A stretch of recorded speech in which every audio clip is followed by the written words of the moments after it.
आज के युग में जो वर्ण संकरता व्याप्त हो रही है, आज व्यक्ति अंतरजातीय विवाह को प्रोत्साहन दे रहा है, सरकारें दे रही हैं, और प्रेम के नाम पर, लब के नाम पर किसी भी जाति में विवाह कर लेना, इससे कुल की परंपरा और रक्त की शुद्धता समाप्त हो जाएगी, वैदिक कर्मों का अधिकार समाप्त हो जाएगा।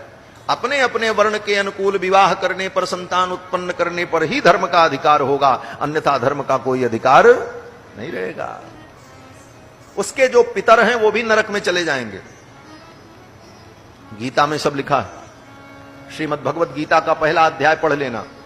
लोग गीता वाटिका बनाते हैं, गीता भवन बनाते हैं, गीता सत्संग हाल बनाते हैं और गीता का पारायण करते हैं, लेकिन गीता क्या कहती है नहीं करते। ये सब करना जरूरी नहीं है। गीता हाल मत बनाओ, गीता वाटिका, गीता सत्संग भवन बनाने से कोई मतलब नहीं है जब तक गीता तुम्हारे जीवन में न उतरे। गीता क्या कहती है वो जीवन में आचरण में नहीं आया तो गीता दीवाल में लिखवाने से कल्याण नहीं होगा। पत्थरों पे लिखवा करके गीता भवन बना दो, वो पत्थर पे लिखने के लिए गीता नहीं है, वो तुम्हारे दिल में लिखी जाए गीता, उसका जीवन में आचरण हो। और गीता क्या कहती है? गीता के पहले अध्याय में ही अर्जुन ने भगवान से कहा है कि हे प्रभु, अगर ये युद्ध होगा और इतने क्षत्रिय मारे जाएंगे तो इन क्षत्रियों की पत्नियां जो हैं वो विधवा हो जाएंगी, और युवावस्था में वो विधवा हो गई और उनको कोई संरक्षण नहीं मिला, आश्रय नहीं मिला, तो वो कहीं किसी के घर चली गई दुर्योग से, तो परिणाम क्या होगा? बोले इनकी जो संतानें पैदा होंगी वो वर्ण संकर हो जाएंगी।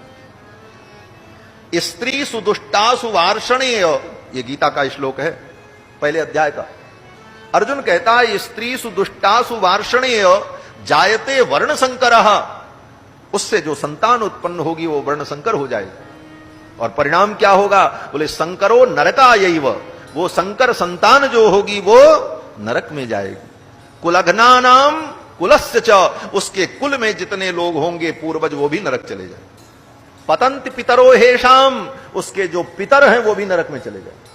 लुप्त पिंडोदक क्रिया, उसके वंश में जो पिंड दानादि क्रियाएं हैं वो लुप्त हो जाएंगी। क्यों लुप्त हो जाएंगी? बोले पिंडदान किसको करेगा, कैसे करेगा?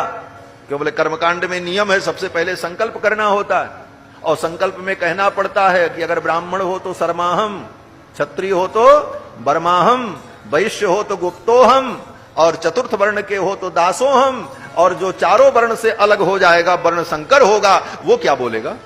न उसके लिए सर्माहम है, न उसके लिए बर्माहम है, न उसके लिए गुप्तोहम है, न उसके लिए दासोहम है, तो उसका तो संकल्प ही नहीं होगा।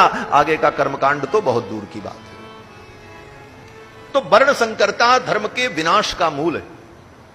आज धर्म रक्षा के लिए केवल हिंदू समाज को दो बातों पर ध्यान देना होगा, जो मेरा चिंतन है, जो मैं सोचता हूं। हो सकता है मैं गलत हूं, लेकिन आप विचार करना।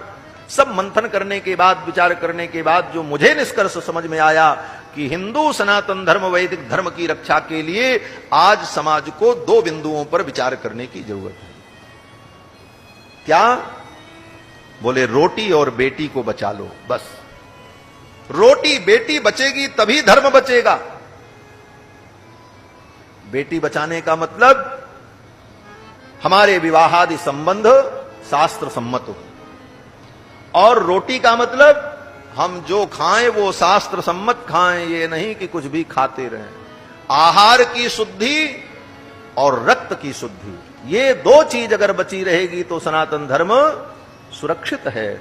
और अगर ये दो नहीं बचा तो बड़ी बड़ी बिल्डिंग बना लो, कुछ होने वाला नहीं। बड़ी बड़ी बिल्डिंगें बना लो, बड़ी बड़ी संस्थाएं बना लो, बड़े बड़े संगठन बना लो, हिंदुओं के नाम पर आंदोलन करो, रैलियां करो, उसका कोई मतलब नहीं होगा।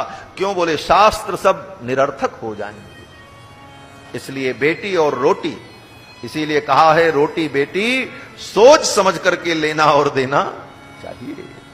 यही दो मुख्य बिंदु हैं हमारे सनातन धर्म के।